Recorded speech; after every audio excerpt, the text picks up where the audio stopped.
Hi, Steve. Hi, Sandy. Not sure who else is here yet. Well, I know Bonnie's here. Hi, Bonnie. Okay, I'll be with you in a minute. I'm going to share to a few places. Please do share as well while I'm doing this. I greatly appreciate it.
Okay, I'm about to join you.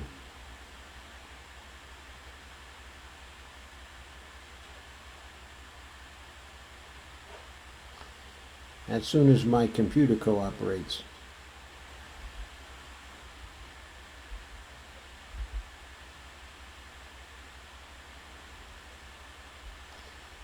Here we go.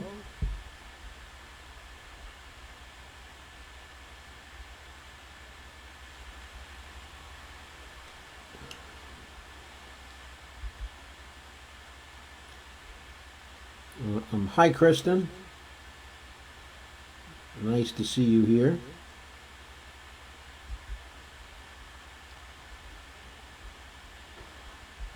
Great. Okay, please let me know if I have any echoes.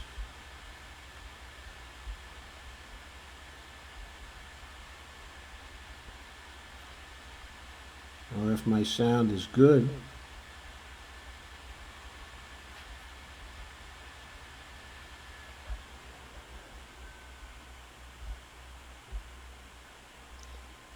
How's my sound, everybody?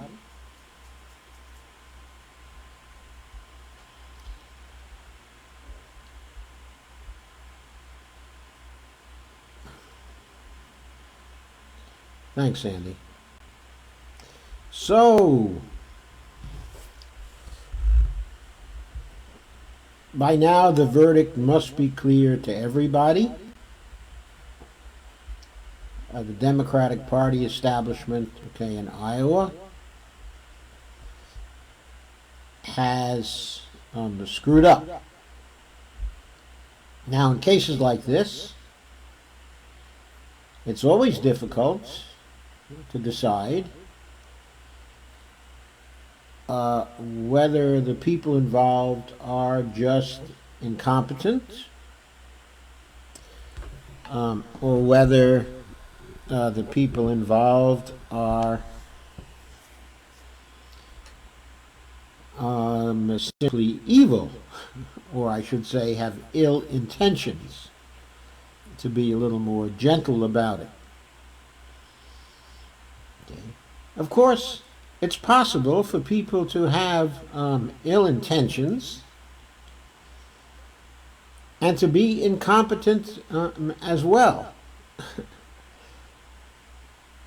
And I am inclined to think, as Sandy says, shady, indeed shady, sleazy, sleazeballs.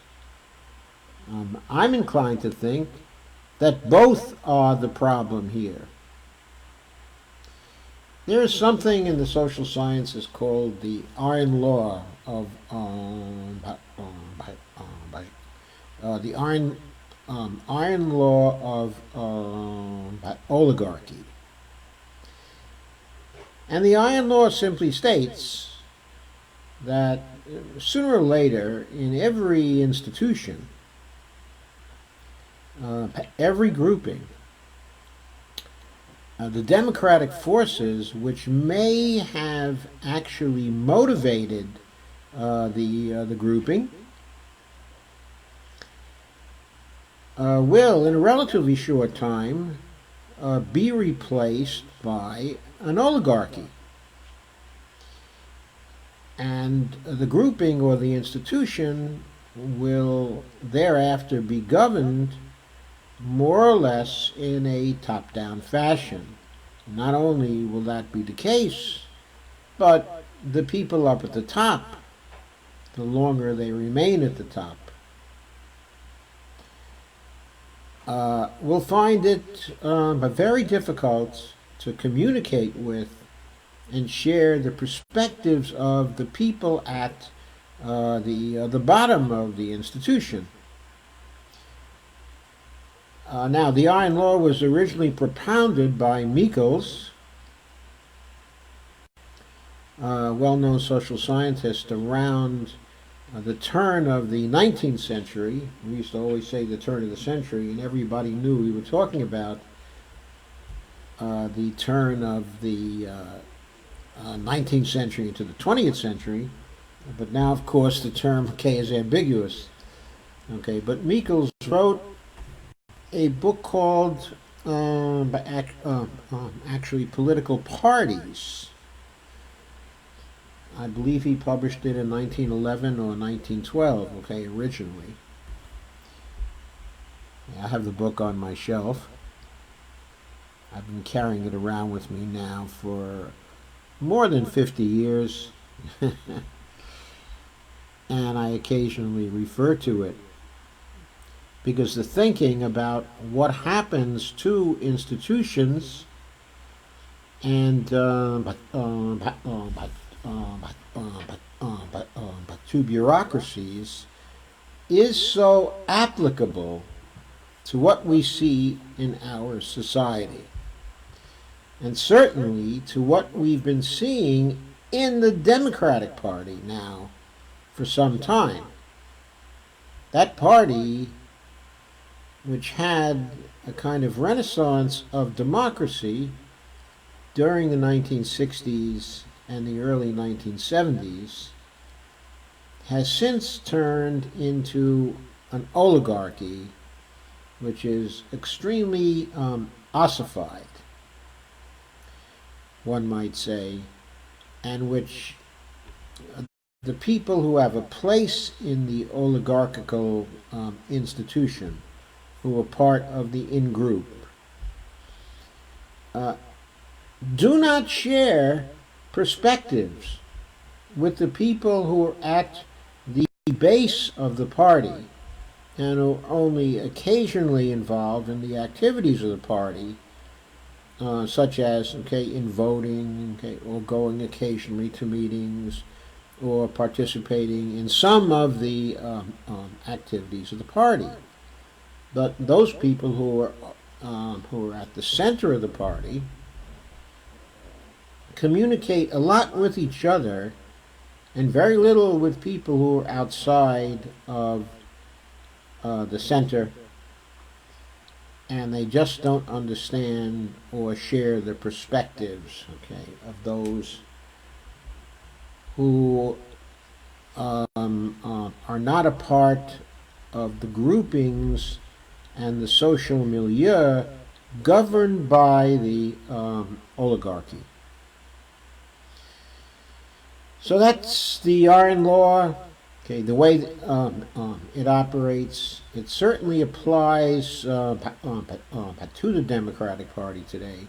One consequence of the Iron Law is that as people get out of touch with the base of their institution, their supportive base, what happens to them then is they become incompetent,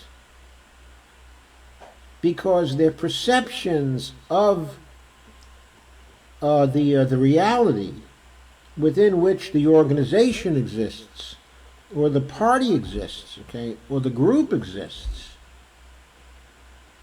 is just not in accord with reality.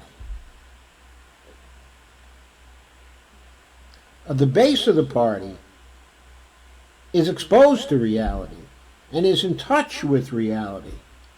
But the elites within the party have a different reality, and usually one which is much more advantageous to them and which cushions them against the harsher aspects of the reality in which the base of the party is living.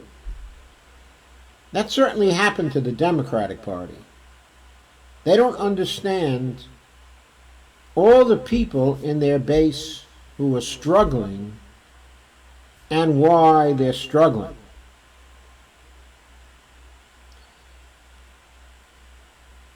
And this lack of understanding and lack of empathy and lack of being able to predict what the base of the party will do when they do certain things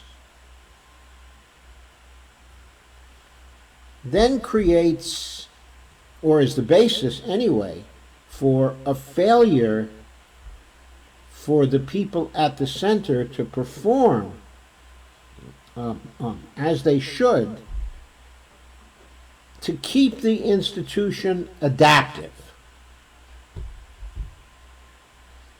Now we are seeing that in the Democratic Party today in spades.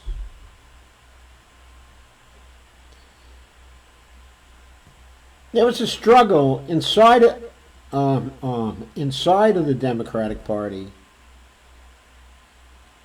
The Clinton alums and the Obama alums want to retain control of the party and want to deny power to the Bernie revolutionaries who are carrying the needs, the messages, the perspectives of the people who are at the base of the party. They don't want to understand. They don't want to have any of that. What they want to do is to manipulate the situation in order to retain their power. They no longer care about or are concerned with issues of justice and fairness, but only with issues of power. This is especially true in dealing with other people who are at the base of their institution. And in acting this way, they're sapping their own institutional support. They're keeping it very passive support, which doesn't actually strengthen the party, but weakens the party. This was really manifest, in Iowa. Really manifest, in Iowa. And the first thing we're going to look at to illustrate this is relates to the comment made by Dolores, pointing out that 91% is now finally reported by the Iowa Democratic Party. To give some background to this, the party has been slowly releasing the results. And evidently what the party has been doing is selecting the results. I'm talking about the Iowa State Party, is selecting the results which are going to allow Mayor Buttigieg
Okay, how about now?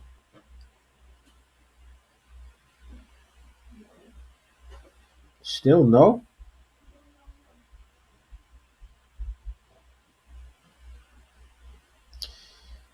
Okay, I don't know what's gotten screwed up. Okay, I trust it's back now, right? But I'm not going to be able to. Okay, thanks, honey. Okay, I'm not going to be able to share the page that I wanted to share with you because when I tried to do that, it cut off my sound. But what I will do is to read off the results to you. So first, okay, I want you to understand that I've been looking at the results for most of the afternoon as they have updated them. First to 74.9%, then to 85% and 86%, but slow walking the results actually through the day. People were theorizing yesterday that they were going to do this and only release the results after the impeachment of Donald Trump. And it was suspected that the reason for this was to have fewer people aware of the end result of the Iowa primary, so more people would continue to believe that it was Mayor Buttigieg who won the primary as opposed to Bernie Sanders.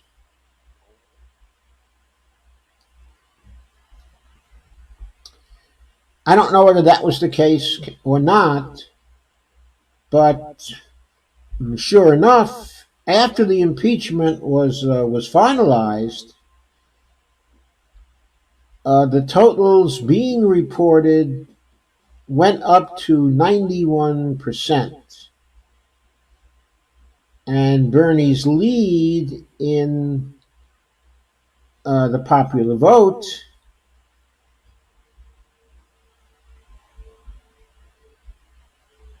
was increased as a result.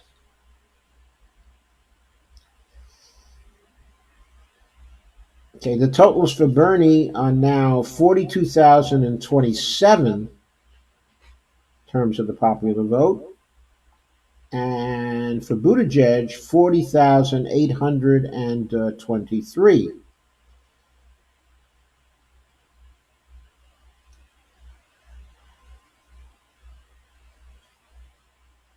So Bernie is leading by something like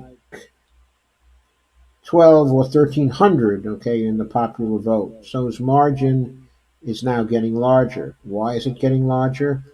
Well, it seems as though the party has been holding out the results in strong Bernie areas for much of the day in order to make it seem that the winner is actually the mayor.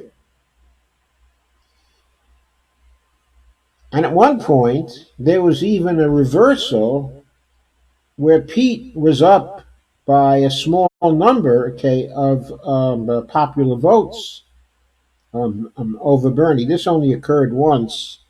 I think it was at the point when 86% of the vote was actually reported, or 85%. Then when they shifted to 86%, it went back to Bernie in the lead. I don't know which of the precincts are still outstanding. I suspect the areas in which the Bernie campaign has been strong. But instead of emphasizing the percent of the popular vote, at the end of the second round, what the state party has been emphasizing is the state delegates, not the party delegates, okay, the DNC delegates, but the state delegates that Mayor Pete has, as opposed to Bernie. Right now, that count is still at 532 for Pete and 513 for Bernie. So there's a difference of 19 delegates there. Now, why is the state delegate count significant for any reason? Well, nobody really knows, because what counts in the end is the number of delegates who have been awarded to each of the candidates. And in that situation, there's a tie. There's 11 for Bernie, and there's 11 for Pete, and Warren has 5, okay, out of Iowa. Nobody else has any delegates yet. Now that's a little strange, because Joe Biden has 319 state delegates, which is not too far from Warren's total of 366. But Warren has 5 delegates, and Joe Biden has no delegates.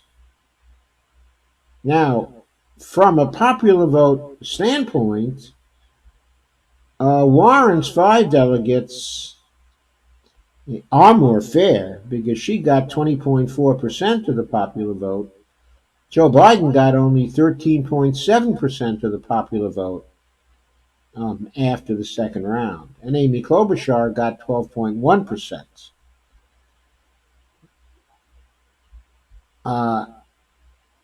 Anyway, there's been some talk that some delegates will shortly be awarded to Biden, okay, and to Klobuchar, but it may be a relatively small amount, okay, of delegates. We'll just have to see. But as of this moment, nobody has any delegates except for Warren, okay, and Buttigieg, okay, and Bernie Sanders. And in the popular vote, by Bernie has a 0.7% is his lead, roughly 1,200 votes. Okay, and Buttigieg is at 25.4%. Warren is at 20.4%, Biden 13.7%, and Amy Klobuchar at 12.1%. Okay, so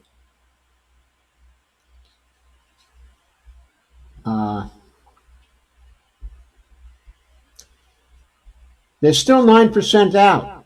What will the 9% show? I believe, though I don't know right now, that it is likely that the 9% still to be reported are in Bernie's strong areas. So that maybe in the end, Bernie will end up with a popular vote lead that might be 1,000, 2,000, 2,500 more than he has now. So maybe a more decisive margin on the popular vote side. So Pete will say that he won the Iowa caucus because he had more state delegates. Okay, and Bernie will say, well, that's all right, because we have the same number of DNC delegates, that's a tie, and we won the popular vote delegates, so we actually won the caucus. Now, that's not as big a victory as Bernie Sanders had expected. It's also been a long time in coming. So Iowa is currently not seen as having a momentum victory for Bernie Sanders, but is seen as having a momentum victory for Pete. However, that may not be very significant, okay, at all. So let me move to the second piece that I wanted to cover here, the second part of the story. That's based on an article by Li Fong at The Intercept. It's called New Details Show How Deeply Iowa Caucus App Developer Was Embedded in the Democratic Establishment. The app developer, for those who don't know, was Shadow Inc. And we'll get into the story of Shadow Inc. here. The app, of course, if you haven't heard yet, is the device that was going to operate on cell phones to allow the precinct captains, okay, in Iowa, to provide the totals to the Iowa Democratic Party so they could report the results faster than in previous years, more efficiently than in previous years, and with greater integrity than in previous years. Of course, that app broke the Iowa caucus on Monday evening, just a few hours after it first was used. So now we get into the story of the app and the company that introduced the app, Shadow Inc. And here's the story. So, a Democratic operative, namely Tara McGowan, is denying that her high-profile liberal firm acronym played a role in the Monday evening caucus debacle, claiming that her firm was merely an investor in the company Shadow Inc., which developed the app at the center of the controversy. But internal company documents, a source close to the firms, and public records show a close and intertwined relationship between acronym and Shadow. In particular, my understanding is that at this point, the only owner of Shadow, okay, is acronym. They're the sole investor in Shadow, and I believe they own all the stock. Acronym is a nonprofit, actually, technically, which is devoted to providing digital services, supposedly to the progressive world. I ought to disclose at this point that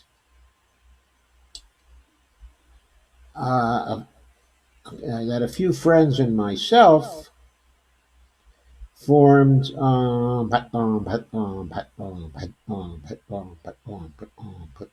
New Macro Media Inc., which is a profit-making company that is a sponsor of the live streams that I do, including this one. Now, the company isn't very active at this point. Its sole activities, as of now, okay, are my activities. But we intended to serve the progressive community, but of course, we intended to serve the real progressive community, the actual progressive community, where it appears, okay, that acronym wanted to serve okay,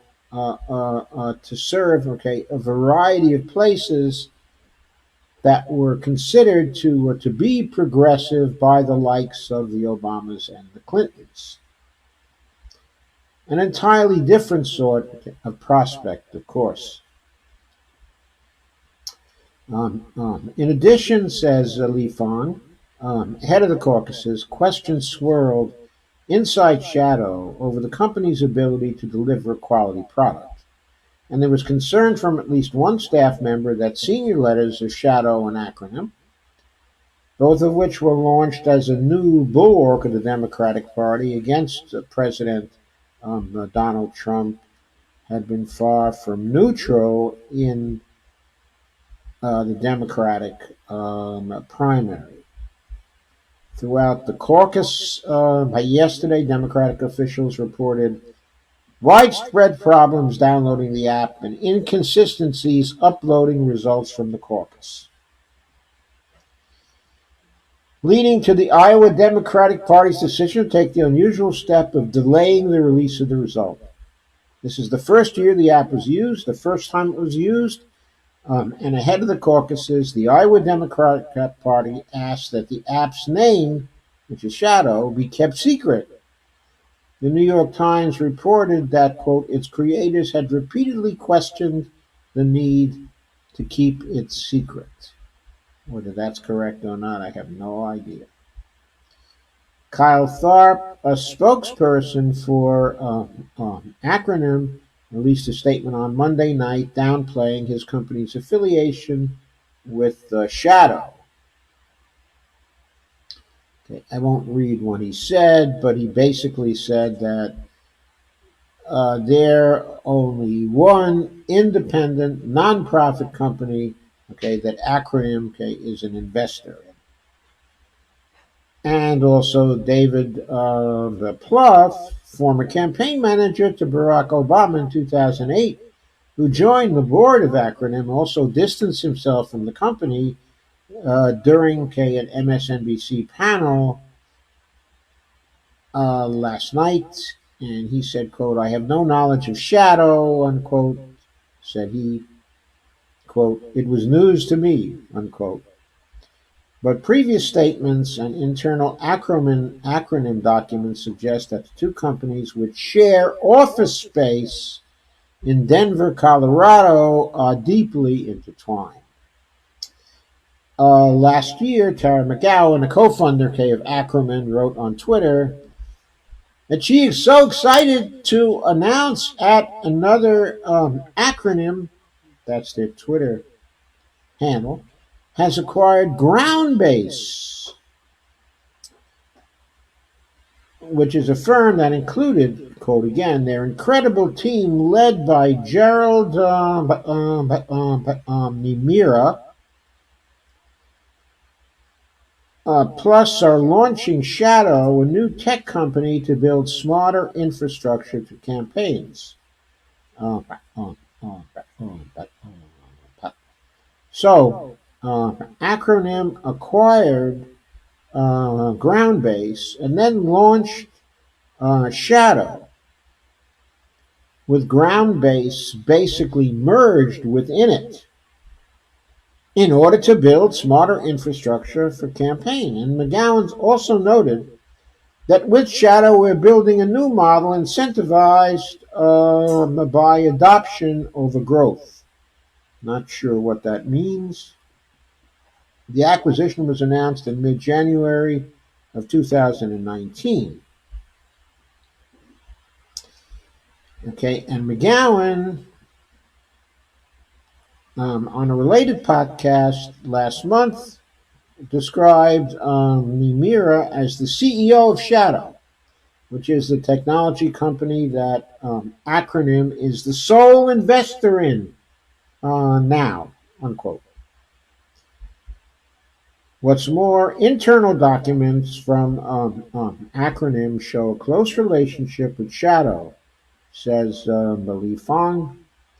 An internal organizational chart shows that the digital strategy firm Lockwood Strategy, FW, IW Media, and Shadow as part of a unified structure, with Acronym staff involved in the operations of that trio of companies. In an all-staff email sent last Friday, an official with Lockwood Strategy reminded team members about cool things happening around Acronym. That's a quote, unquote, around cool things happening, okay, around Acronym. And the list included such bullet points as, quote, the Iowa caucus is on Monday and the shadow team is hard at work. Shadow is working on scaling up VAN, capital VAN, integration with shadow messaging for some Iowa caucus clients, unquote. VAN refers to the widely used Democratic voter file technology firm. Acronym staffers also attended the shadow staff retreat.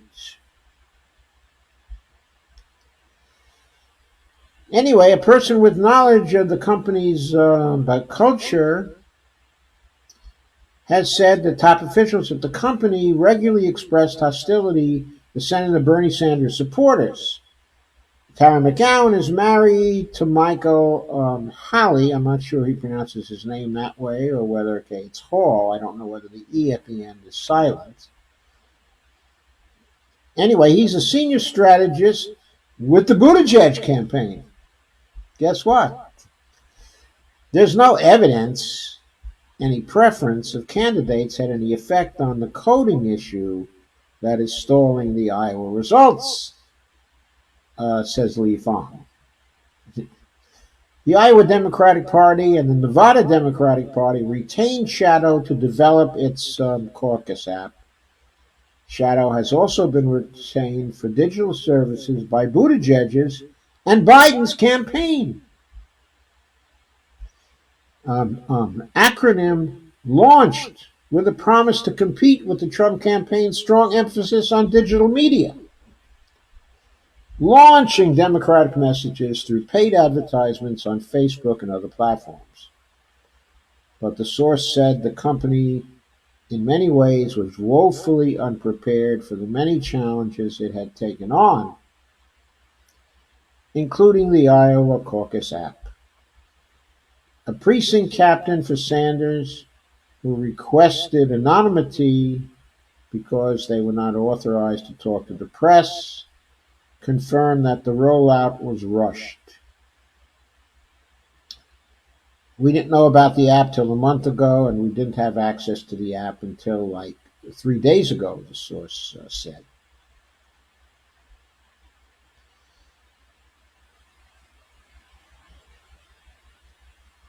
So then it turns out that the app had never been used in any real election or tested at a statewide scale, and it's only been contemplated for use for 2 months, said one source,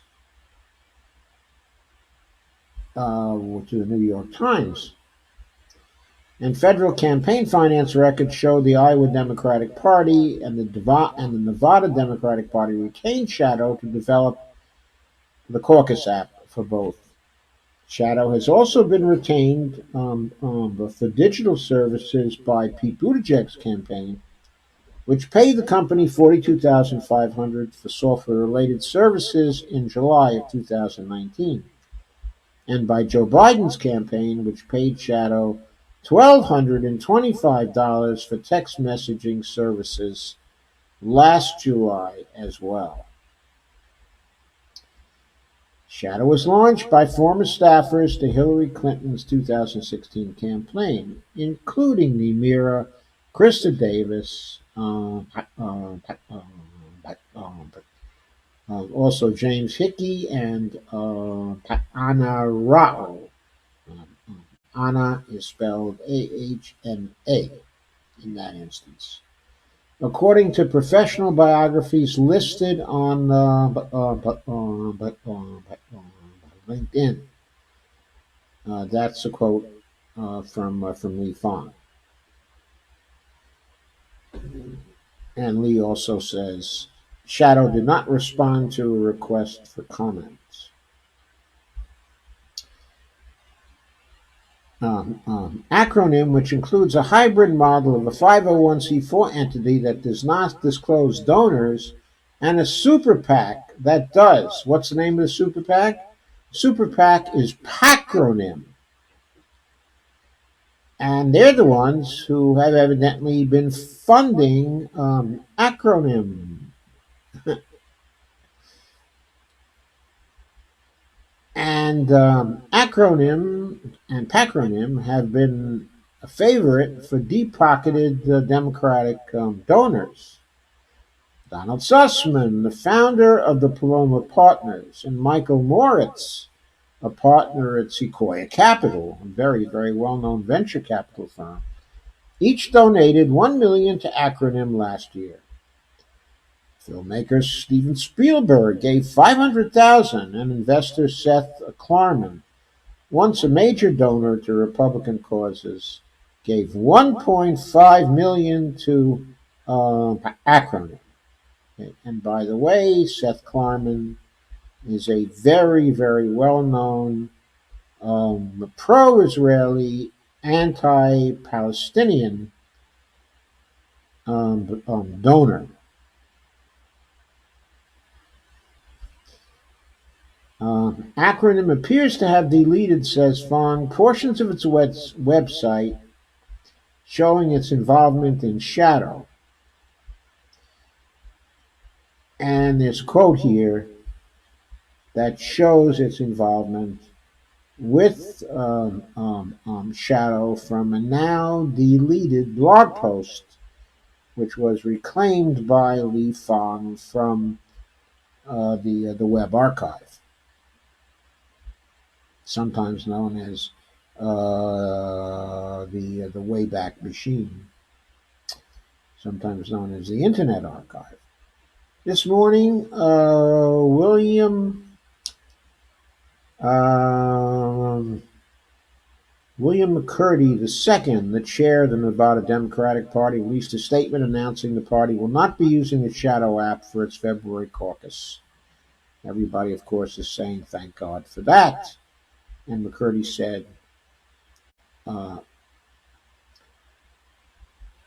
that Nevada Dems, NV Dems, he said, can confidently say that what happened in the Iowa caucus last night will not happen in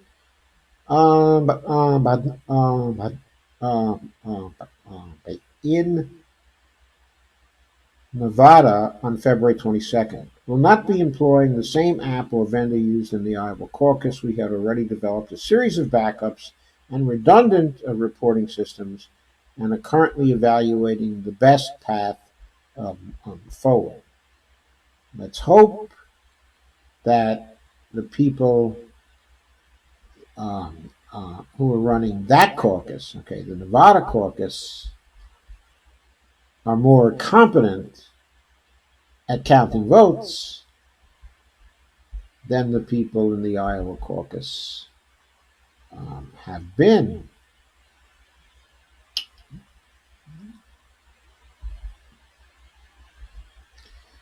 Now, the Bernie Sanders forces are not the only ones who have been upset at the counting fiasco, okay, in Iowa.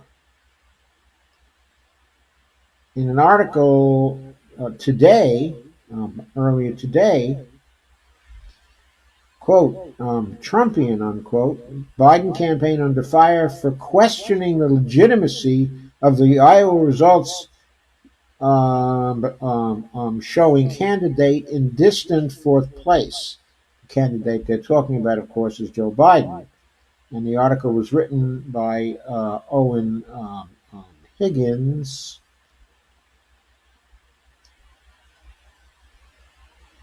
And his senior advisor, Simone Sanders, refused when pressed for over 3 minutes on live television, where, on CNN, of course, to say the campaign trusted caucus results out of Iowa's Monday caucus, which was marred by reporting issues, but the numbers from which consistently showed Biden in at best fourth place. Quote from Sanders, I guess we'll have to take the Iowa Democratic Party at their word, unquote, said Simone Sanders, while refusing to say she believed the results, were accurate. The remarks came during an interview with CNN on Wednesday afternoon at around 1:15 p.m. And there's been exchanges about this and comments.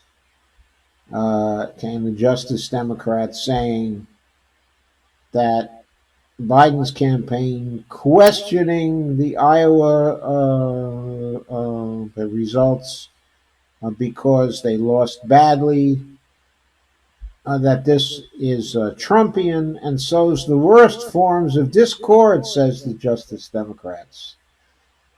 I thought that was pretty cheeky to say that. I wasn't sure if they were entirely serious or if it was just a turnabout as fair play situation. Now, here's a typical version of distortion, on this page in Common Dreams. There's a chart from CNN showing state delegates, and with 71% of the results in, how Mayor Pete had 26.8% of the state delegates and Bernie Sanders only 25.2%. Joe Biden way behind with 15.4%, of course. Now the results are a little different, but I think even worse for Joe Biden.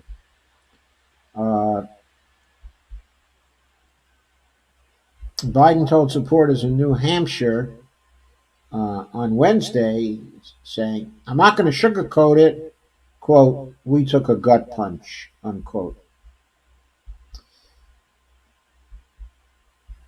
The Biden camp has meanwhile also questioned the transparency of the process as the results from 62% of the precincts came in. On Wednesday afternoon at press time, the article says, that amount stood at 75%. But the Biden advisor was nonetheless crossing a line, said CNN's Zach Wolf. CNN was angry at the Biden campaign for crossing a line. And Zach Wolf said, quote, "This is not going to help anyone trust the process," unquote, which is really totally a laugher because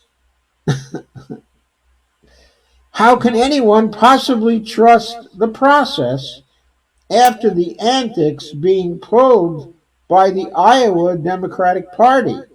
Now we have word that the DNC has come in to take over the counting process, that they've just yanked away the counting process from the Iowa Democratic Party and are doing it by themselves. But what's so funny about that particular remark is, based on what we've seen over the last 2 days, there is no reason for anyone to trust the process, and much reason for everyone to totally distrust this process of counting. I mean, apart from the fact that these people have been making obviously bureaucratic statements since the troubles have started, the slow release of the precinct results in a way designed to benefit the Buttigieg campaign above all the others, and to really disadvantage the Biden campaign, or apparently disadvantage the Biden campaign, as well as the Sanders campaign. I mean, that kind of behavior is just manipulable and reprehensible behavior, highly manipulative. And there's something else in the back of this, which is against anyone with any common sense trusting the process. And that is the fact that hangs over all is that last year the Democrats went to court, or was it the year before? They went to court and they insisted that whatever they did as a party, whatever the DNC did, could not be questioned because they were a corporation. It was all about the internal rules. They could change the internal rules at any time. or that they could even go into a smoke-filled room and select the nominees, okay, of the Democratic Party, and the insistence in court was they had a perfect right to do that. And the lower courts have sustained them in that claim. I think the appeal is still going on and may yet be considered and overturned by the Supreme Court, but the fact remains that at this point, the legal status of the situation seems to be that the Democratic Party is sustained in its claim that no one can question it in terms of decisions it makes. Now that is what doesn't help anyone trust their process, especially when the process is not transparent. They asserted at the beginning of this fiasco that they wanted the Iowa caucus process to be totally transparent, so no one could doubt the legitimacy of the process. And of course, the release of the results has been manipulative and anything but transparent. And if these words are not going to help anyone trust the process, it's too damn bad. The process doesn't deserve to be trusted. It doesn't deserve to be trusted because of the actions of the Democratic Party itself and the Iowa Democratic Party in particular.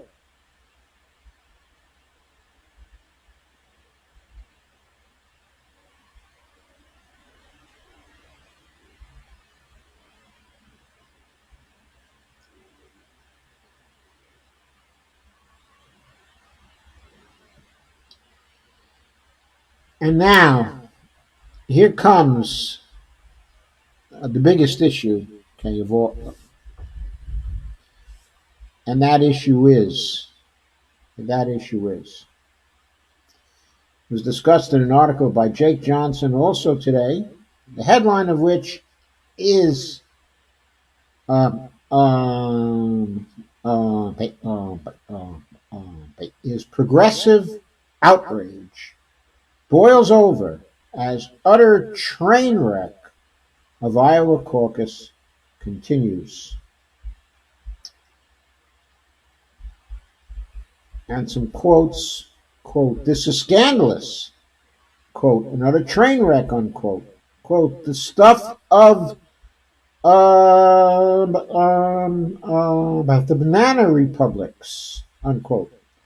That's just a sampling of the anger progressives voiced this week over the Iowa State Democratic Party's handling of the first in the nation presidential caucus, as the full results remain a mystery nearly 48 hours after the electoral process was thrown into chaos by a secretive, hastily developed, and untested mobile app. As of Wednesday afternoon, 25% of the results of the Iowa caucus were still unreported, leading many to question the state Democratic Party's intentions in trickling out partial vote counts over a period, okay, of days. And let us go and see whether there have been any further updates since I read you totals not so long ago. Well, that will take a moment to come in, so let me go on. There are various quotes in the article from people saying, for example, John Nichols, okay, The Nation wrote on Wednesday, quote, "Why, after screwing everything up when it mattered most, would the Iowa Democratic Party release part of the count? Why not get the count completed and release it when everything is in order?" Unquote. And Nichols wrote very kindly, I think, quote, "The answer is that they're trying to ease their embarrassment by playing a dangerous game that they hope will satisfy the media. It won't. Now the party needs to stop playing games and announcing partial results and get it done right. And Ryan Cooper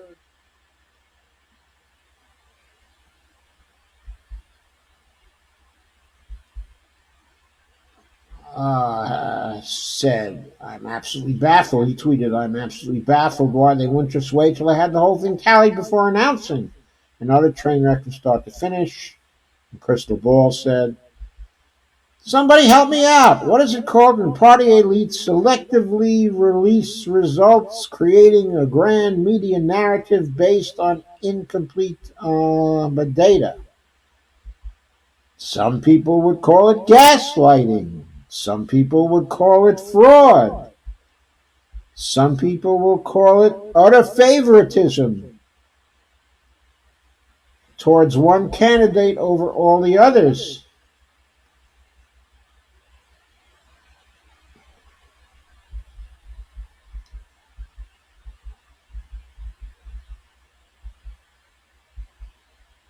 And Bernie commented on Wednesday, I assume that one of these years that vote count will be completed, Sanders said to reporters today. By the way, a lot of people are very dissatisfied with Bernie not saying more and really going on the warpath, and they're also angry at him because he didn't simply declare victory in Iowa before he left and get his supporters all excited because he said they had won Iowa.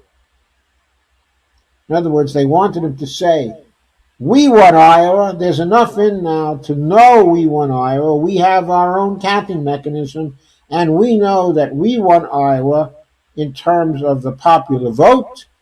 We're fairly sure of that, and I think we can all feel satisfied for the great job we've done. And now on to New Hampshire. Bernie wasn't quite as aggressive as that, and people have been criticizing him uh, for allowing Pete to claim victory and to bask in the momentum that comes with victory for the last 2 days without anybody really questioning in any severe way what he had to say. Of course, Bernie did say uh, this was really premature. He has no idea whether he won, okay, or he hasn't. But Bernie did not in turn pull a Bill Clinton and claim victory. And of course, the critics wanted him to pull a bull to pull that kind of a maneuver, okay, a Clinton-esque maneuver. Uh,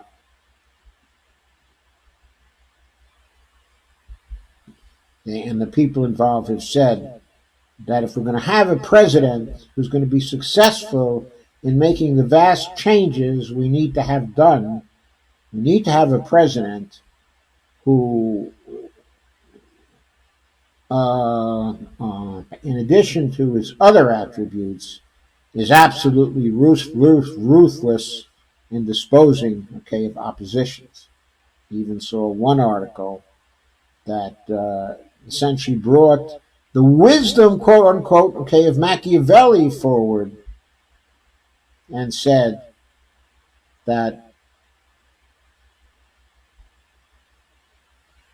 and asked seriously whether Bernie had the attributes of both the lion and the fox, which he felt would be needed for Bernie to accomplish what he wants to accomplish in the presidency. And by the way, FDR was considered a president who had those virtues that were called out by Machiavelli. And when was it? Was it the 15th century or the 16th century? I forget. 1453, The Prince, was written. Anyway, this guy was evidently a political scientist, political theorist, who was very familiar with the Prince. And so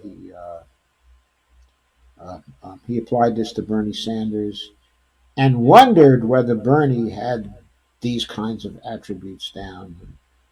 Thought that he really needed this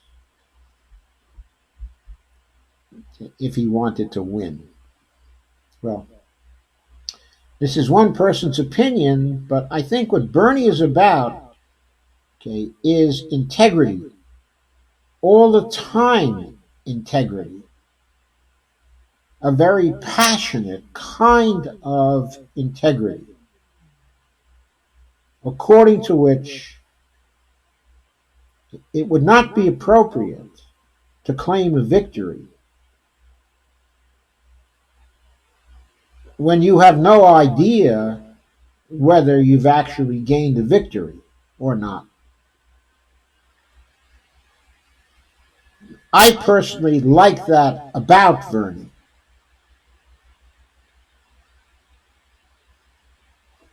Now, at this point, it may be time for Bernie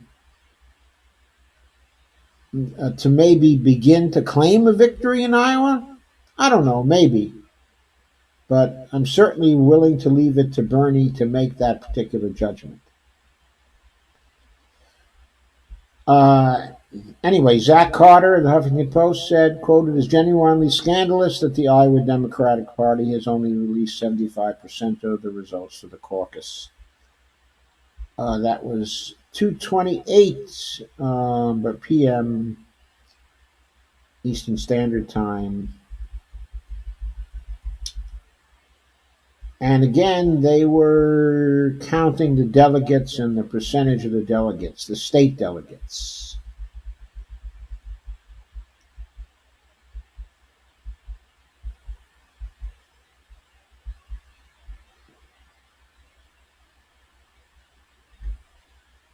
Okay, and John Nichols also said that this is serious because, quote, "this is about the possibility that the headlines and not the actual delegate count will carry weight into the primaries to come and caucuses and warp the race for the presidency," unquote.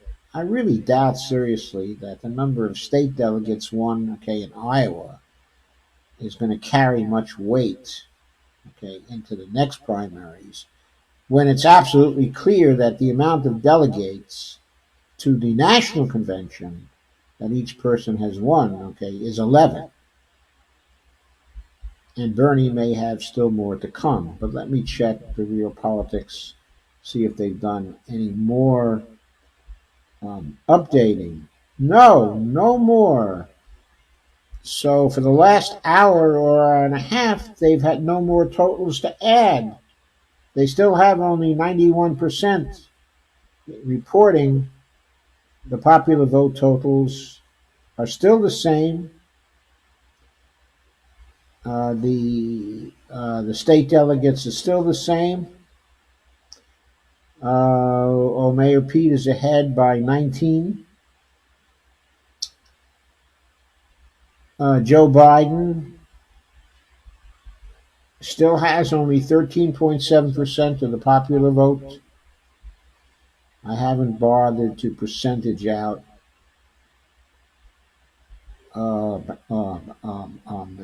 his share of the state delegates because he has 0. So I don't have to percentage it out, right? Anyway, still waiting for more results from the Iowa caucus. So the takeover by the DNC of the Iowa caucus does not appear to have produced any different results. I have heard that when the national people arrived to take things over, that somebody discovered, I don't know if it was the national people or the state people, or people at the precinct level, have discovered that some votes were given to Deval Patrick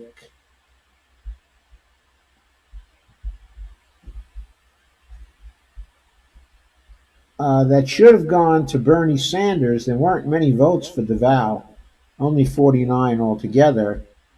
But also there were some votes given to Tom Steyer.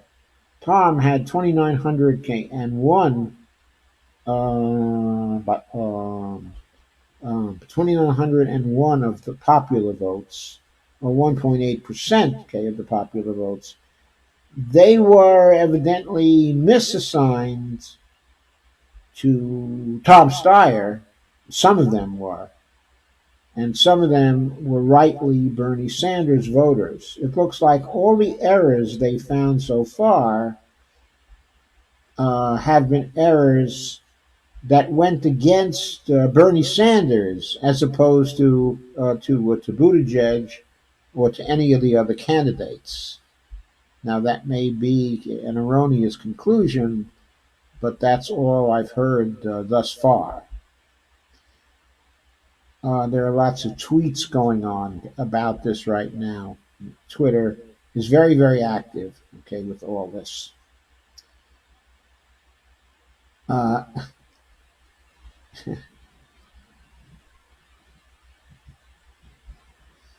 Anyway, Eric Levitz gave New York Magazine described the Iowa caucus as a, quote, a marathon infomercial, unquote, for the Democratic Party's, quote, own administrative incompetence and internecine enmity, unquote. And he also wrote that the Democrats have already humiliated their party on national television, alienated their least reliable progressive supporters, demoralized their most earnest activists, and handed Trump's campaign a variety of potent lines of attack, unquote. And quote again from Levitz, quote, it's early. There's plenty of time for the party to get itself together. But for the moment, Donald Trump is winning the 2020 Democratic primary.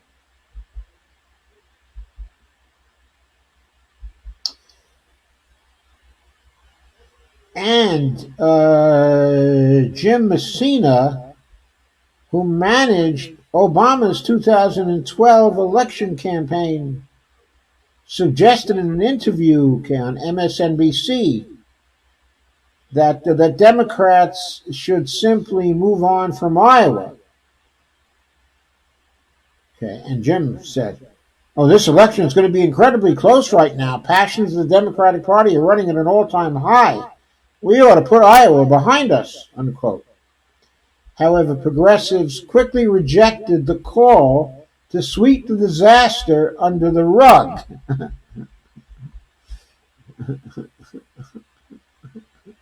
And Sean King said, I'm seeing party elites saying we should, quote, move on, unquote. But some of the best volunteers and staff in the world worked their asses off for months on end, unquote, tweeted activist Sean King, a vocal Sanders supporter. Quote, we can't move on. And he, of course, is right. We can't move on. And let me see, there was one other thing I wanted to show you before I move on to your comments. Let me check and see if we've had any other updates. I'm still hoping we'll get some other updates before the end of this live stream, but no such luck as yet, probably because of the new inconsistencies and problems that they found in the reporting involving the misallocation of votes from one candidate to another in a variety of precincts, because there were evidently shenanigans at the local level too by people who did not necessarily want to see Bernie Sanders win. Anyway, let me see if I can find what I want to show you. If I can find it, I can't show it evidently anyway because my sound is giving us some trouble today. But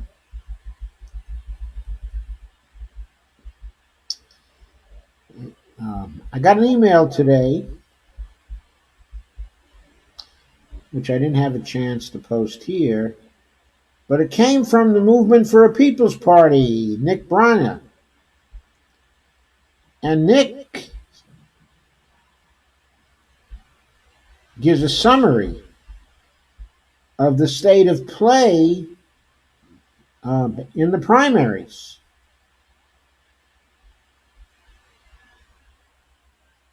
And he points out that the Movement for a People's Party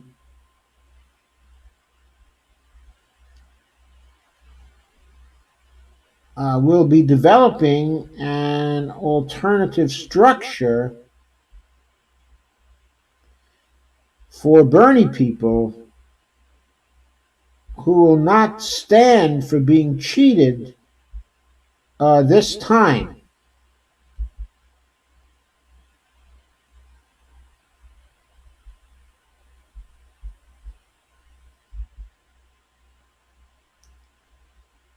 And who will instead want to do something about it.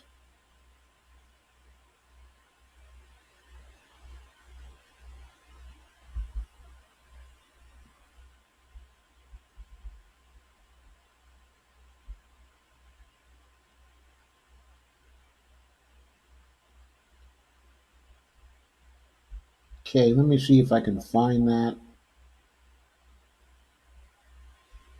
for you so you get the flavor of it. Anyway, Nick Brana was a national campaign operative for Bernie Sanders in 2016.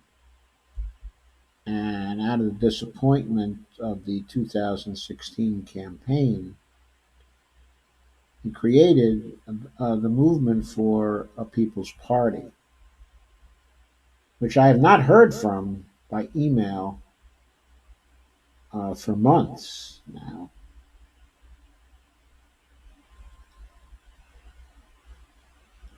Let me see if I can find his email.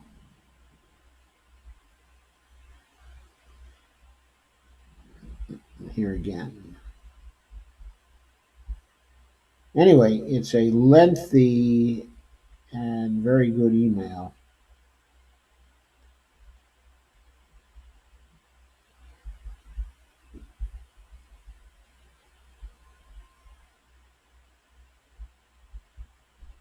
Here it is.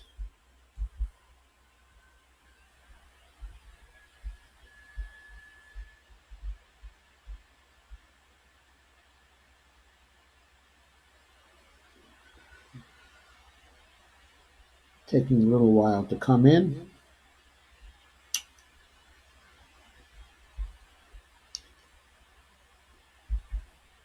But let me check in with you.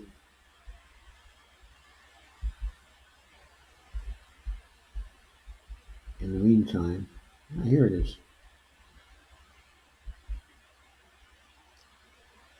Nick was basically recapping the situation, and he pointed out Bernie leads the Iowa polls. 2. Iowa Dems deploy vote counting app developed by Hillary 2016 alums. 3. The app was tested by Robbie Mook's consultancy.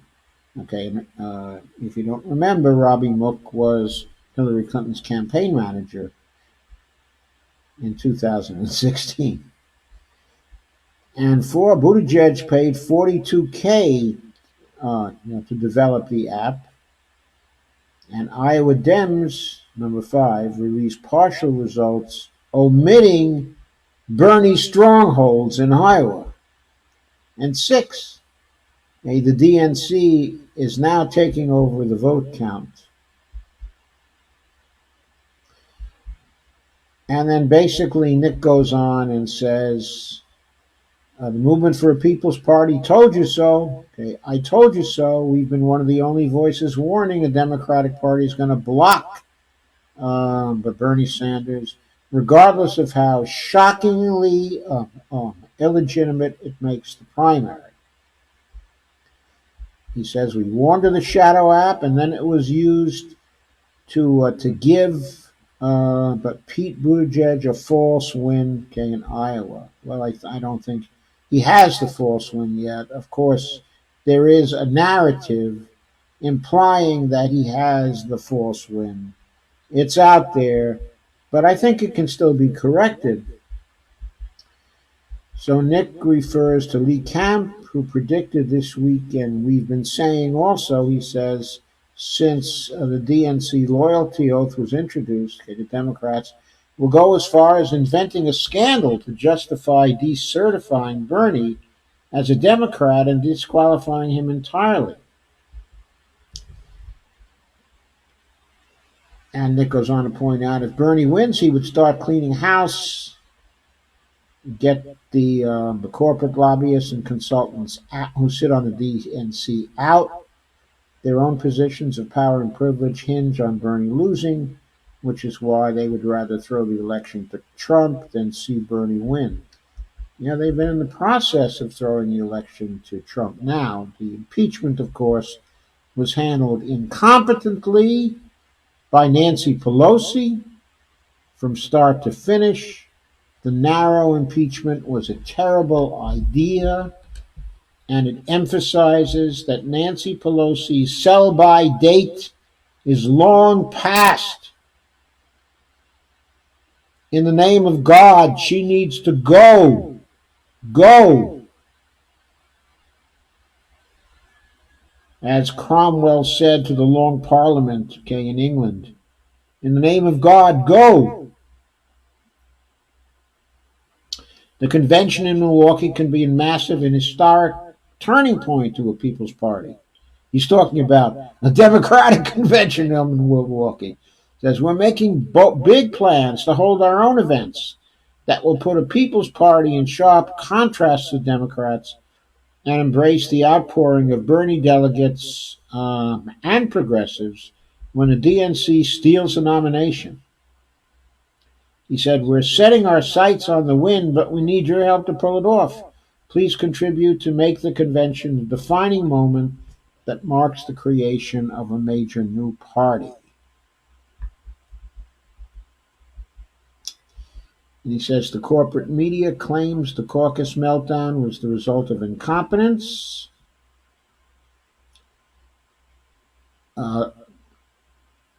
Party leaders admit the new shadow app that was used to report the results wasn't even tested by the precinct captains charged with reporting the results.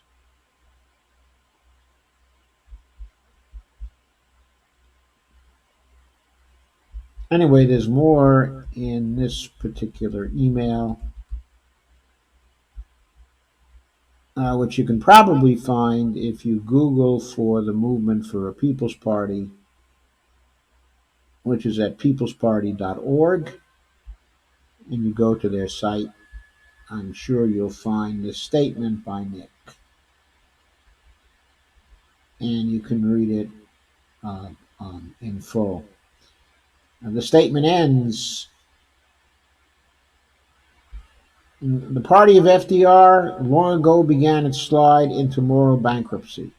From NAFTA to the bank bailouts, from the perpetual war in Afghanistan to regime change in countries the world over, from the crime bill to fossil fuel handouts, the neoliberal party now openly conspires with the mainstream media to discredit, rig, and finish off the progressive wave that Sanders put into motion in 2016.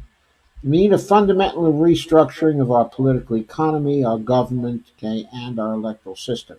To achieve that, we need a People's Party. Now, I am not at this point advocating a mass migration to the People's Party. But I do think we have to be ready for a migration to a third party. We have to keep communications open with the People's Party and communications open with the Green Party, okay, as well. One of those two sources will be on the ballot in a sufficient number of states that we can have a chance at defeating both the Democratic Party and the Republican Party if we're willing to move fast and hard when the time comes. Okay. Now, hopefully, Bernie will realize that the cheating of the Democratic Party simply obviates the vow he has taken, because that vow inherently assumes a relatively fair process, at least an effort for the Democratic Party to make the process fair and not to conduct a fraudulent process that wastes the time and the money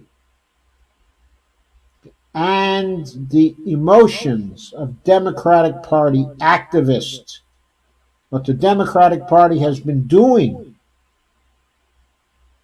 is criminal. It's criminal. It has got to stop. It has simply got to stop.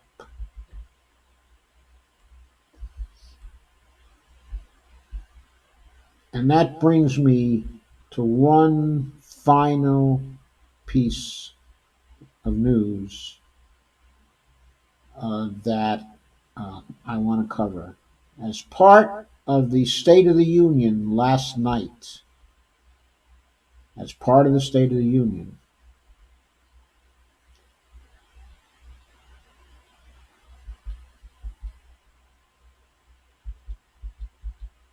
Trump did something that was absolutely reprehensible, and he was joined in that by the leaders of the Democratic Party in Congress. It was covered in an article by Jake Johnson from Common Dreams.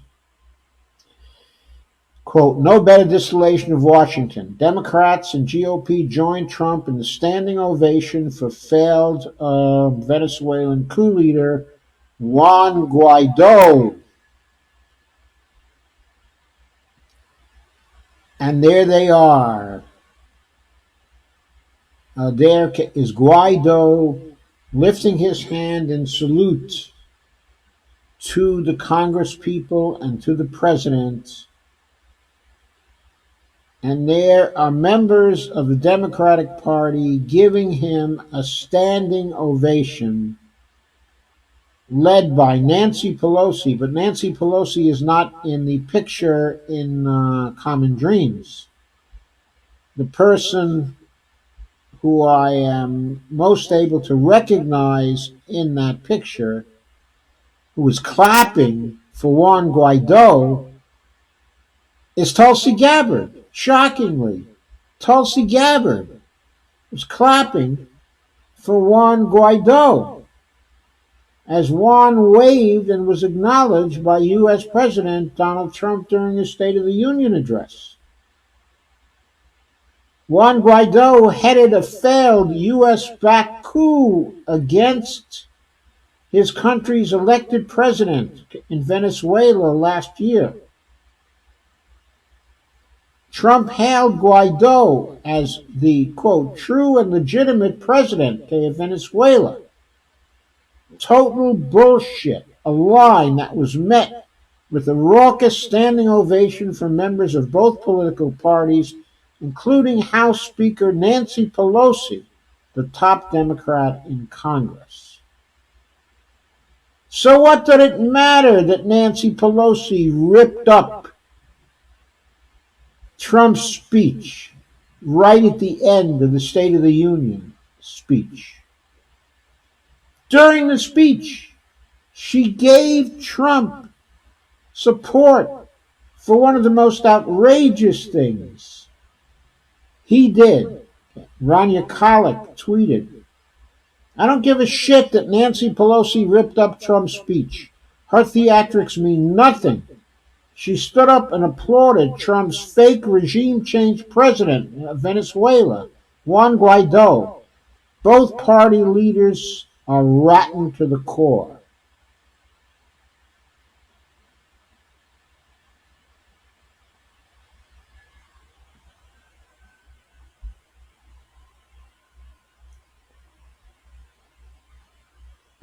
joins in a they joined in a rousing standing ovation of Juan Guaido. That is incredible.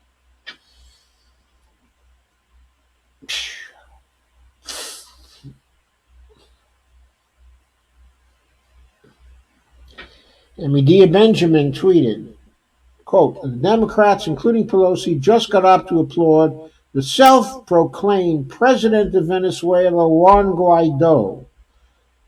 Intervening in Venezuela's internal politics is the one thing that is bipartisan. How sad, unquote. Indeed, it was sad. Very, very sad. And puts an appropriate period, I think, on what the two parties in Washington are really like. Let us hope we can give the American people some hope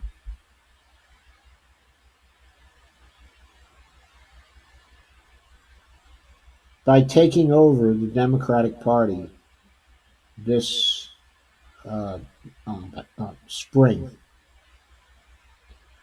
and by nominating Bernie Sanders to head it through the primary process.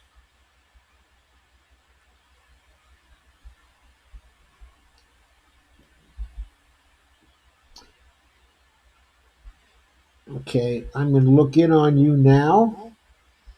I see there are a lot of you still here. That's very good. And I want to ask you to please share, like, and subscribe when this goes up on Twitter, and of course share and like it on Facebook. Please become a patron at www.patreon.com/Joe_Firestone. I really need you to become a patron. Any amount will do. I'm grateful, okay, for any amount. Okay. But anyone who does live streaming on a regular basis, okay, as I do, needs some support. I do not need the kind of support that most of the streamers need, but okay, I need some. And I think my streams are of high enough quality to merit some.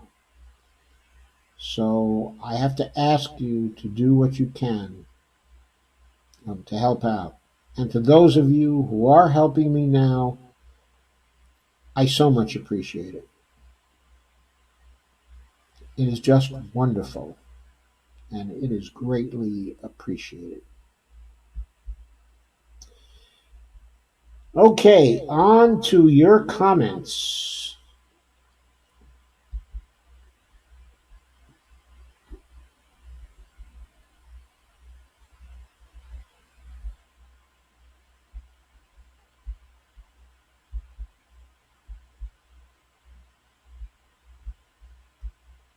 Okay, I'm going to refresh my page because I'm seeing relatively few comments, and the total comments doesn't square with the number of people who have been here and who are still here to see this live stream. So,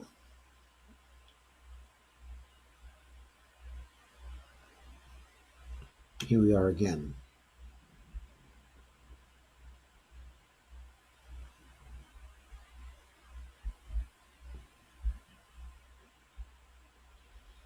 Steve says, nice to see you, Kay. I'm going back to the beginning to check your comments. I see there are quite a few now. Steve says, nice to see you, Kay. I'm going back to the beginning.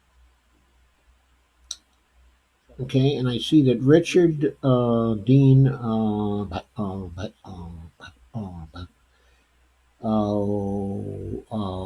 Winfield is here. I expect to be talking to Richard tomorrow at 9 p.m. And we plan to talk over, of course, on his platform. He's running for the Senate, okay, in Georgia. He's running on a great platform.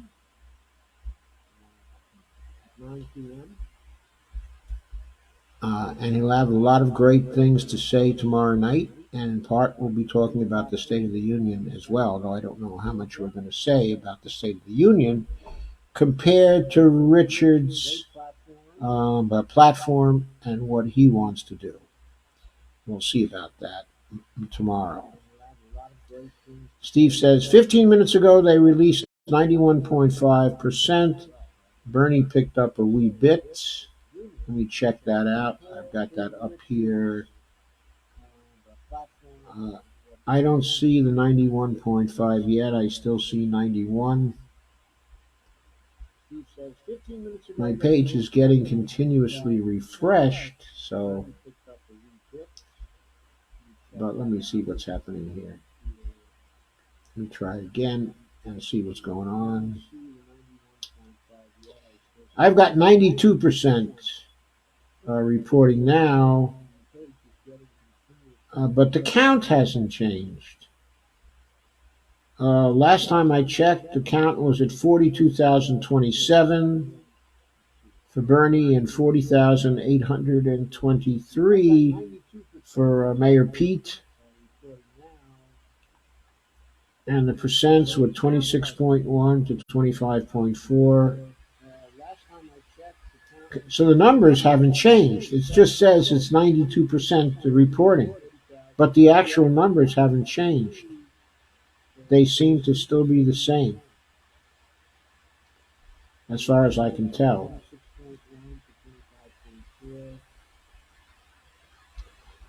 Okay, and the delegates are the same. The popular vote is the same, okay, and the delegates are the same. So Bernie hasn't picked up anything according to what I see here compared to the 91% reporting. But maybe they're planning on dropping a number of other things shortly. That's possible, I suppose. So Steve says that happened 15 minutes ago. I don't see any sort of indication, okay, that it's made a difference.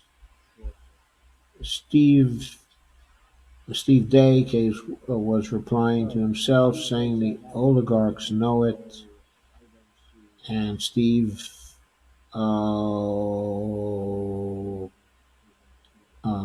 Wolfbrand says Biden at 13%. Ouch. Catherine Klass says, hi, Dr. Joe. Hi, Catherine. Steve says, even the coin tosses were rigged. Well, yeah. So thus far, I hear that Mayor Pete has won 3 coin tosses of this round, and we know that Hillary Clinton won 6 coin tosses in 2016. So now there are 9 straight coin tosses that have gone to establishment-favored candidates, and no coin tosses to others. Kay says, was wondering if I should write in Bernie or just leave it blank. It all depends on the context. If you are able to write in things in your states, but it's going to be a rare state that's going to allow write-ins for the presidency. Okay? But unless this is done in the context of a write-in campaign, it can really have almost no effect on the general election, and not for the presidency. Now, there are people who've run successful write-in campaigns for the Senate, Actually, Lisa Murkowski did that a few years ago, okay, in Alaska, and she won. But she was extremely well known there, and the write-in campaign was very well organized. So she was able to win and retain her seat. Steve Day says useful in smaller elections, drop in the bucket for POTUS elections. He's right. That's generally the situation. Unless there's a national campaign, totally grassroots and totally unprecedented. And Joanne says, I'm writing in Sanders. And Steve Wolfbrand says, we haven't lost a nomination yet. No, far from it. No, far from it. You have to remember, okay, that Buttigieg doesn't have much of a future, okay, at this point. His last gasp will probably be in the New Hampshire primary. He may do halfway well there. So currently, he's polling at 12% there. Oh no, he went up recently from 12% to 17%. That seems to be a bump that he's gotten from Biden's loss in the Iowa caucuses. Now, he didn't take those votes from Bernie Sanders, who in that poll is still at 32%. Okay, that was an Emerson College poll, a tracking poll, which appeared a few days ago in New Hampshire.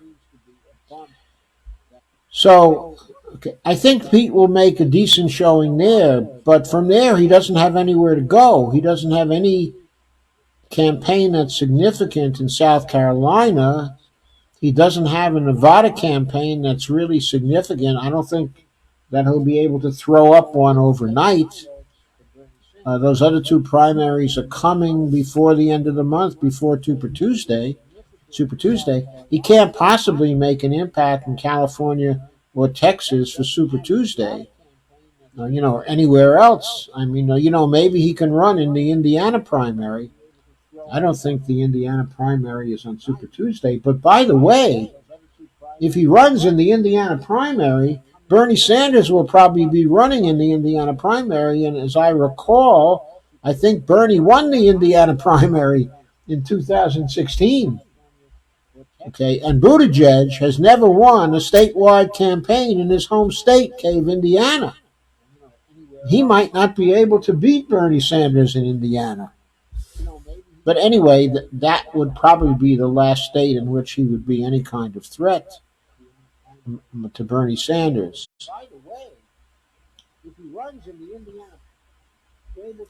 Kay says, I was just wondering in case, but first election and Bernie Sanders is already getting screwed. Kay, we knew they were going to try to screw him, Kay, in Iowa. And we knew they had some chance to do it because they were successful in manipulating and screwing him in Iowa in 2016.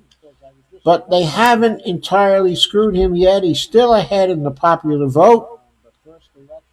And, well, they screwed him as far as the momentum is concerned. That is true. But in the end, he may have bragging rights for the popular votes. He still may have bragging rights also for the delegate vote, okay, in Iowa.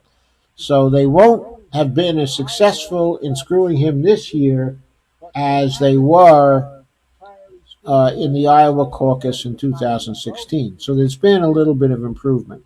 So Russ says, if he's cheated, I'll do a write-in ballot this round. And Stephen Day says, please participate in your state's Dem primary. I certainly will. Mine is on Super Tuesday, and I am registered for it. Kay says, I intend to do the primary.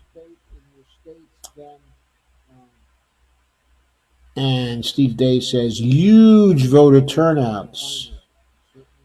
Evelina says, Pete the Roadrunner, only more crafty. I will never forgive him for dissing Bernie. Steve says, did you see the Tim Canova interview on Convo Couch with Pasta? I saw a good part of it last night. Tim is always very, very interesting and very, very sharp, and I absolutely respect his opinion on how the cheating takes place and how it goes down.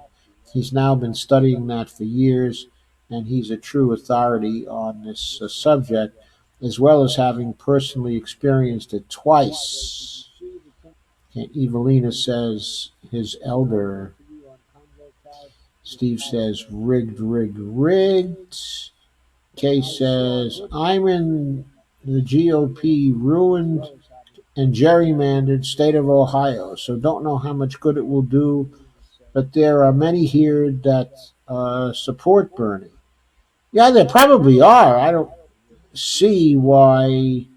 I mean, Ohio may be ruined, okay, and gerrymandered for statewide elections, but within the Democratic Party, I think it's possible for Bernie to win the primary.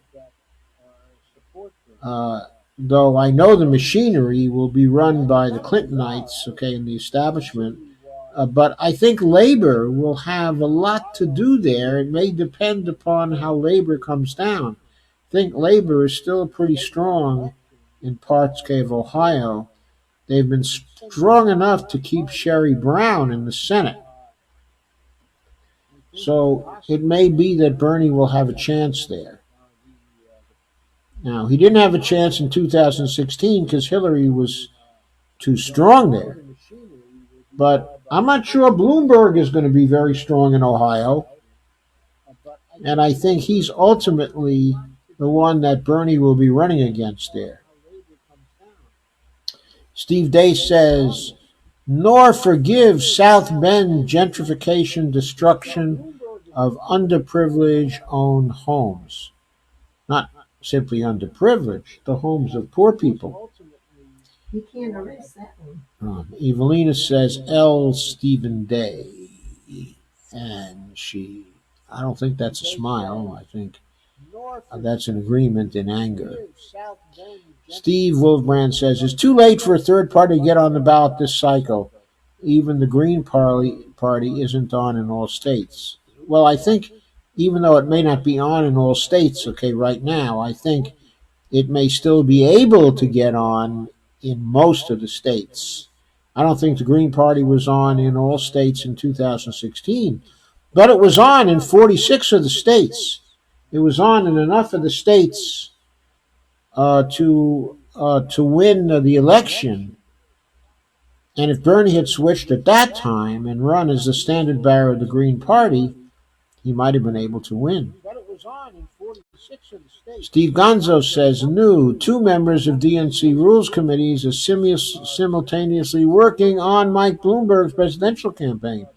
One was just nominated by DNC Chair, but Tom Perez to be a vice chair of the Convention Rules Committee. Yeah, it doesn't surprise me at all. I mean,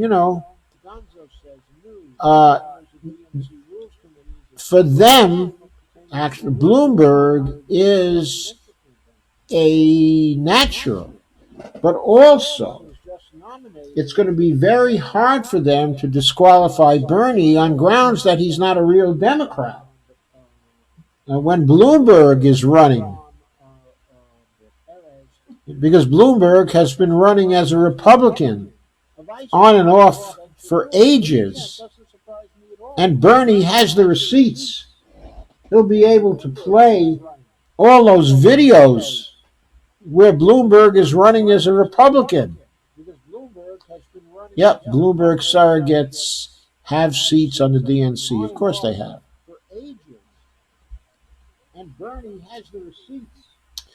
Russ says, I'm not keen on Green as long as they are anti-MMT. Russ, if Bernie goes over and runs on the Green Party ticket, then Bernie is going to dictate the fiscal policy of the Green Party, and Stephanie Kelton will most probably still be his chief economic advisor. Lana says, we discussed this on the phone last night. There is a path. I wanted Dr. Joe to go over it again. Well, I think I have been going over it again. I think what it amounts to is Bernie switching parties and joining another party that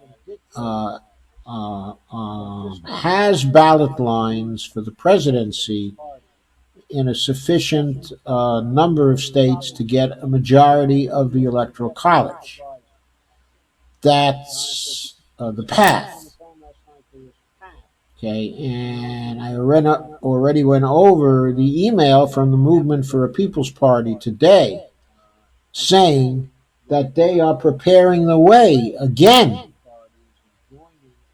for Bernie to switch parties and for Bernie to be at the head of a new party, a fresh party. Kay says, no Bloomberg for me, needs to go back to the GOP where he belongs. Well, no Bloomberg for you for a number of other reasons. I mean, Bloomberg is the quintessential neoliberal, austerity mongering fool. He's made a tremendous amount of money, certainly a terrific businessman, but when it comes to governing, when he governed in New York, even though he was popular, he governed as the mayor of Wall Street. He was the mayor for Wall Street and about Wall Street. He was the one who broke the Occupy movement in New York. No, he is unacceptable as the leader of the Democratic Party. Unacceptable to us anyway. If he wins as the nominee of the Democratic Party, we all have to get out and go somewhere else. We have to migrate right then and there. He is an unacceptable leader for the Democratic Party. That is just it. Whether Bernie stays in or Bernie doesn't, Bloomberg is just unacceptable. He's the stop and frisk guy. Well, actually, Giuliani was the first stop and frisk guy. But he continued it and accentuated the policy even more.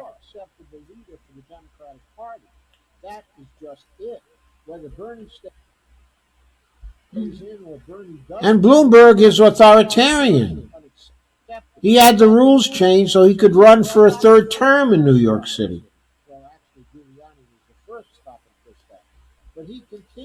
Lana says, agreed, but if they put Bernie on the ballot, I will go with it. That was an answer to Russell. And Steve Day says, Howie Hawkins and Stephen D. Grumbine. And Lana says, I've not seen that interview with Tim. We'll look for it. Yeah, it's a good one. It's a good one. And Lana says, Guaido? Really? Okay. By the way, it isn't Guido, Lana. It's Guaido. But he may as well be Guido. He's America's Guido in Venezuela. It's Guaido, folks. Guaido. Guaido. But he may as well be Guido. Well, the picture is on the on the Common Dreams article, and Tulsi is apparently clapping. So you might want to double check that if you doubt it. I mean, it is a little incredible to me too, but Tulsi does some strange things. I mean, you know that. Her instincts seem to be very good on certain other things, and her platform, okay, is very good. But when it comes to foreign policy issues, and she's against also regime change wars. So why is she clapping for Guaido? Who knows? But she is definitely in that photo clapping for Guaido. Unless Common Dreams has doctored the photo, there she is clapping for Guaido. I mean, it's ridiculous. It's ridiculous. I mean, maybe Nico House can explain why she's clapping for Guaido. Anyway, Barney is sitting here holding her head. That's because we have to get up early tomorrow. And she knows that because she has a jewelry show here in the building. And I'm already prepared not to get a hell of a lot of sleep tonight.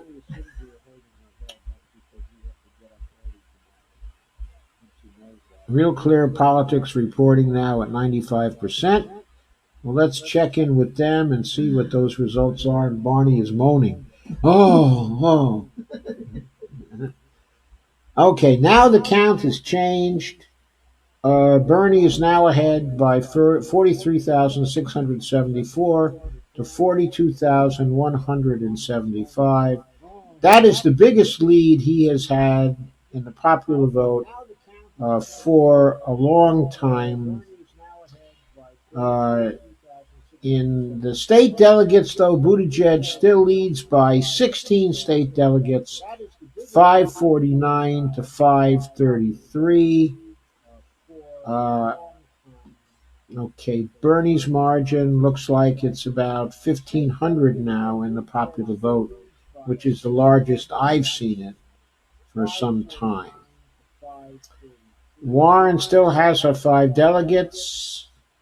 I'm talking about delegates to DNC convention.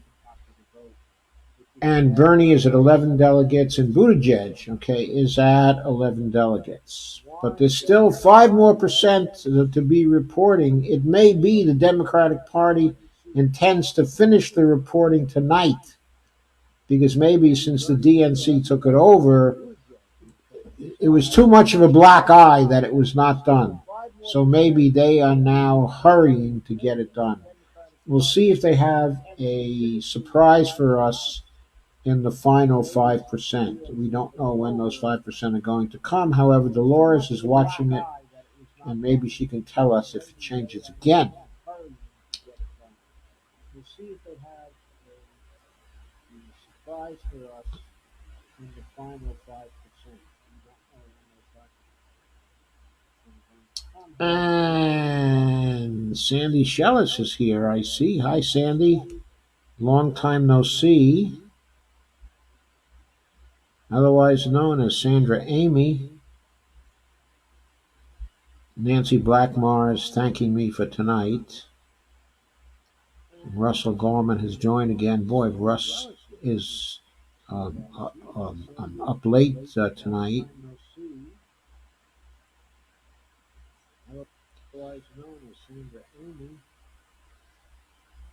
And I still have a lot of comments to go through. I'm trying to go through them all.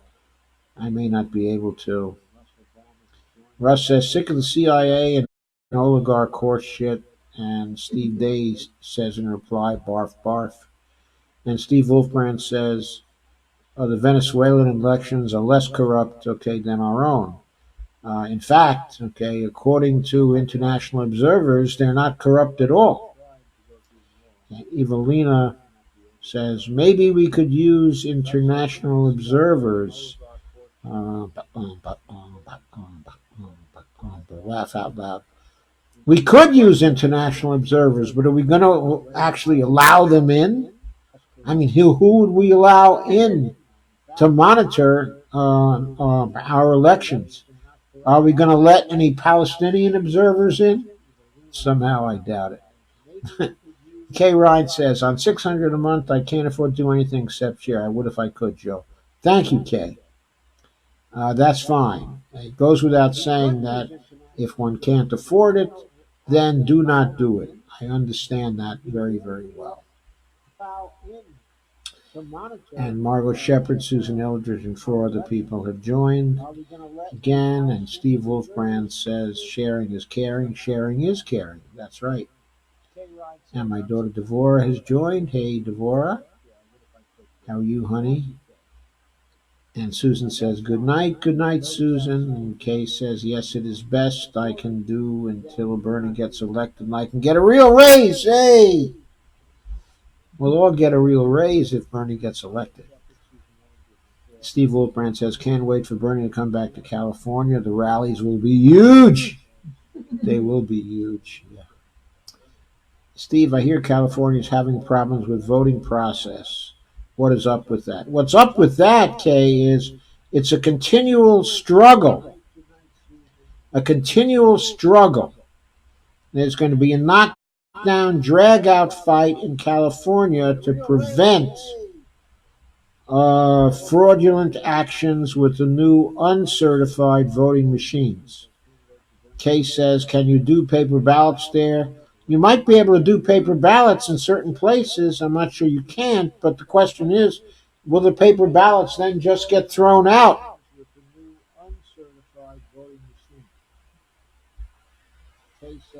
I mean, you got to watch this process every step along the line because they will take every opportunity to cheat us.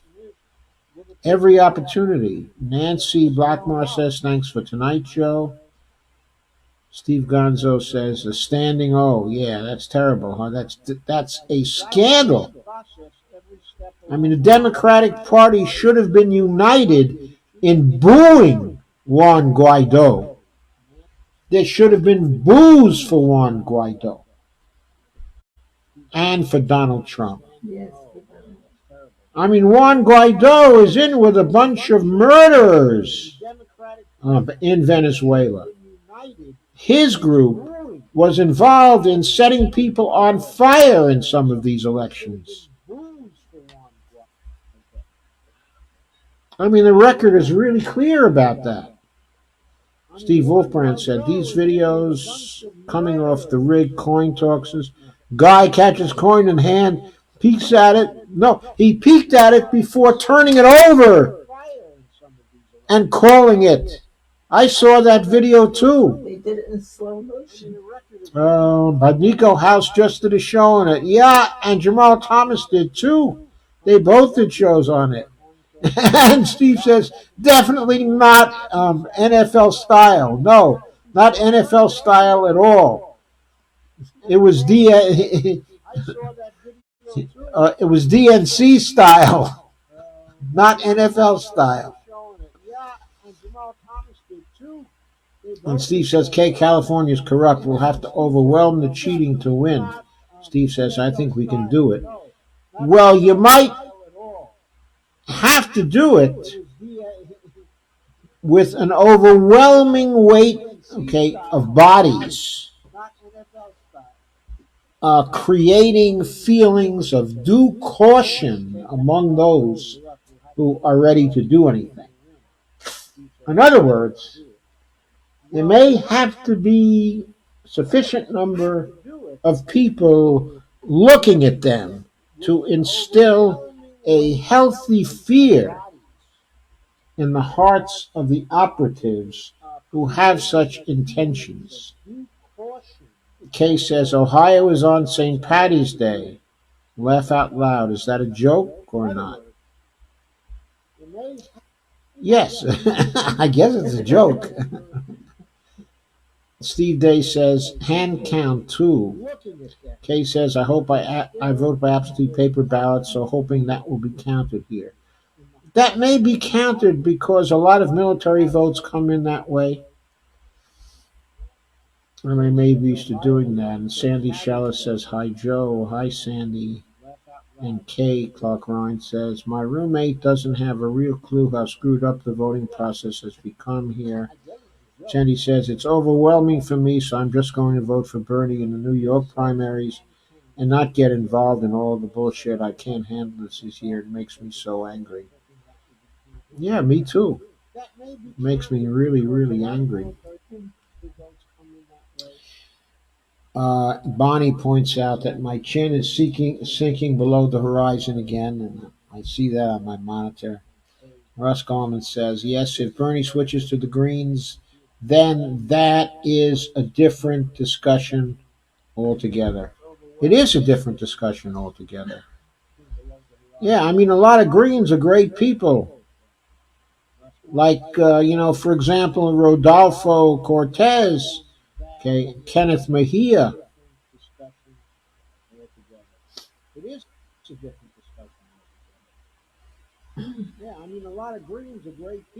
And Joe Stein is actually pretty good too when you come right down to it.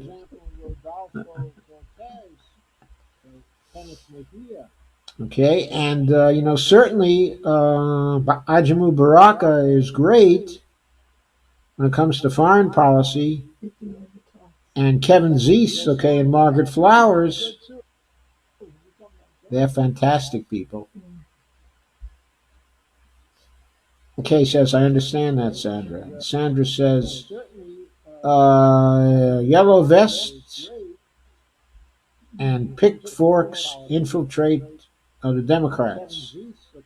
Remember, look at how the Justice Democrats won so many seats in Congress in 2018.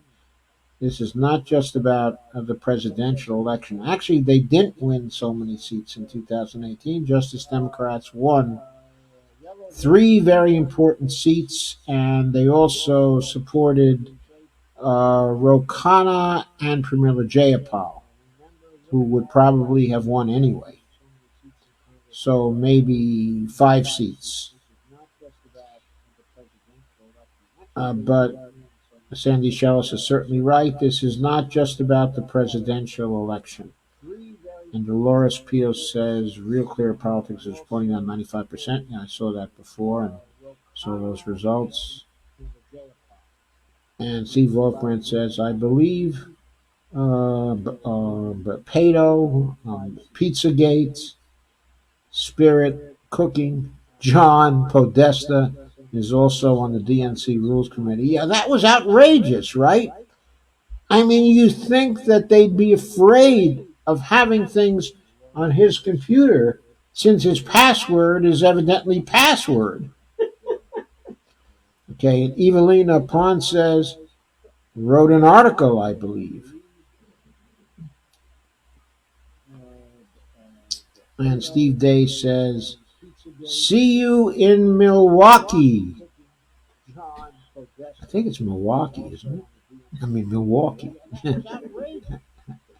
Kay says, he taxed the poor for their own good.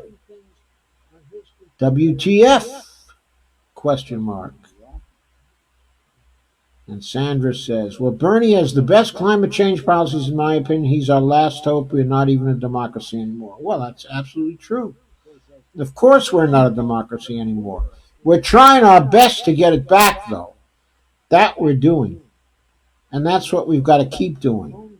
We've got to have our revolution, okay, and get it back. And Bernie does have the best climate change policies of anyone who has a chance to win. Yes. His platform is the best. And Steve Gonzo says, I spelled Guido on purpose. I appreciate that, Steve. I appreciate that. On the other hand, some people might think his name is really Guido. And you can consider me the paper of record when it comes to spelling. Lana says, sorry, I'm at my desk. I did not look up the spelling. Then Steve Gonzo said, when I was a kid, that was a common term. Yeah, when I was a kid, it was a common term, too. Look out for Guido. Guido's coming. Yes, I grew up in a Jewish neighborhood in the Bronx. Okay, and the next neighborhood over was an Italian neighborhood. Okay, and the Italian kids used to come into our neighborhood trying to shake us down for nickels and quarters and half dollars. And they told us that if we didn't come up with them, they were going to get our parents. Sandy says, nice to catch you live. I so rarely do. Yeah, I know, and same here. I so rarely get a chance to catch you live as well, Sandy. And Russ says, I need to turn in. Well, thanks for staying so long, Russ.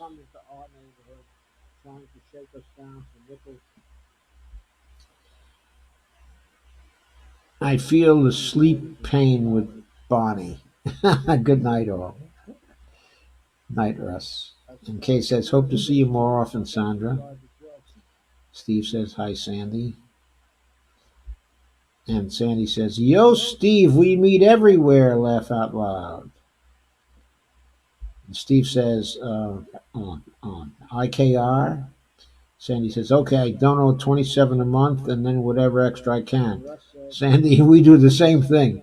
So the next donation, I'll be thinking of you and making it in your honor. That's good. Sandy says, Kay. And then Kay says, thank you, Sandra. Lana says, I just can't believe Tulsi of all people. Yeah, well, Tulsi is unpredictable. She's unpredictable on some things. You don't know why she does some things. You just don't know. Steve says, Sandy has her own show, The Environmental Coffee House. It's good. Yes, it's very, very good. It's a very delightful show. And a very informative show as well. Sandy often has some very good guests on it as well. Kay says, where can I find your show, Sandra?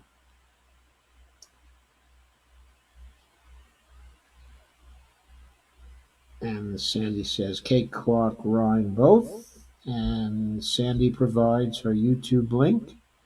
Thank you, Sandy, for providing that. Kay says, I'll see if I can find it. Sandy provides her Facebook link.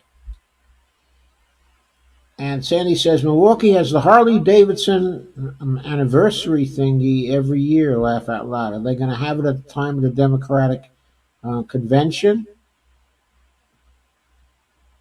Because maybe the Harley boys will surprise everyone and come in support Cave Bernie. Steve says, I worked on Kenneth Mejia's campaign. I met Rodolfo at Lauren Steiner's house at an Abbey fundraiser. LA has a great activist community. And Kay says, but laugh out loud, never been into Harleys, too noisy for me, although in the old days I hung out in a local biker bar, but was a cool one. And Sandy Shaw says, I dated Guidos, laugh out loud. Well, as it turns out, my former brother-in-law was a Guido. Okay, or actually, okay, I never thought of him as a Guido at all.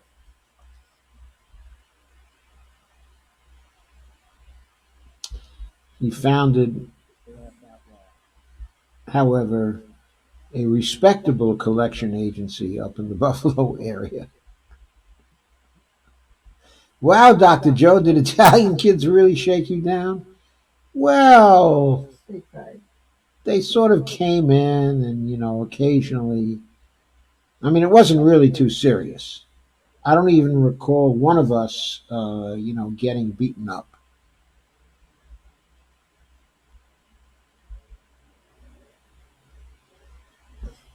I mean, in those days, things weren't really that serious. Okay, I went to a junior high school which took kids from many of the neighborhoods, okay, in New York City. It was one where they had special progress classes. Okay, and of course, there were some Italian kids in that school, okay, as well. And one happened to be a bully. And once he picked on me. And of course, I fought back. Okay. And once I did that, even though he was certainly the superior fighter, okay, of the two of us, he never picked on me again. He picked on other kids, but he stayed away from me. And he never shook me down either. I mean, it wasn't a matter of shaking me down or anything like that. Uh, and Kate says, Sandra, I have a gardening Facebook page, so would love to share you on there. Ah, interest in common. Sandra says, thank you, I'm blushing. And Steve says, this is the only place I've heard of Tulsi clapping for Guaido. Seems like I would have seen that somewhere. Yeah, me too. I'm just totally shocked. Sandra says, morons politically. And there are 26 new comments, but uh, I'm afraid I'm going to have to say good night by popular demand of my wonderful wife. So thank you very much for coming. Thank you very much for staying. I really enjoyed things tonight. And I hope we said a good thing. I've tried to be hopeful, but also to get you ready, for what might be an even longer and more unexpected fight. So good night. I'll see you tomorrow night, if all goes well, with Richard Dean Winfield as my guest. And that will be in the 9 o'clock hour.